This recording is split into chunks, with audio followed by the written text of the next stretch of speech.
मालदा से खबर 5 लाख रुपए के नकली नोटों के साथ एक गिरफ्तार। कलियाचक पुलिस स्टेशन के चरियनपुर इलाके से मोशर्रफ हुसैन नाम के एक व्यक्ति को किया गया है गिरफ्तार।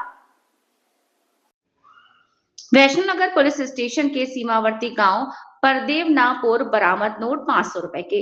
मालदा जिले के पुलिस अधीक्षक अभिजीत बनर्जी ने कहा कि नकली नोट बांग्लादेश से तस्करी के लिए लाए गए थे।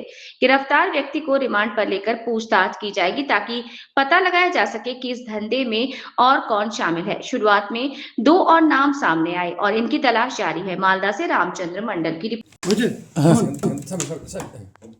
জানোয়ারগুলো কোথায় নিয়ে যাওয়া হচ্ছিল? গোপন সূত্রের ভিত্তিতে কালিয়াচক থানার গোলাপগঞ্জ আইসির ইনচার্জ এবং অন্যান্য ফোর্স অফিসার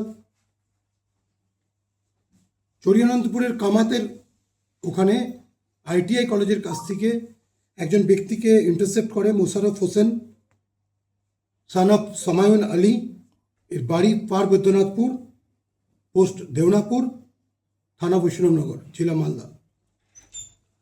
এই ব্যক্তিকে ইন্টারসেপ্ট করার পর তার কাছ থেকে, তার পজিশন থেকে 5 লাখ টাকার এফআইসিএন বাজেয়াপ্ত করা হয়। আমাদের কাছে ইনফরমেশনটা ছিল যে এই বৈষ্ণবনগরের দিক থেকে এটা মহদীপুরের দিকে নিয়ে যাবে।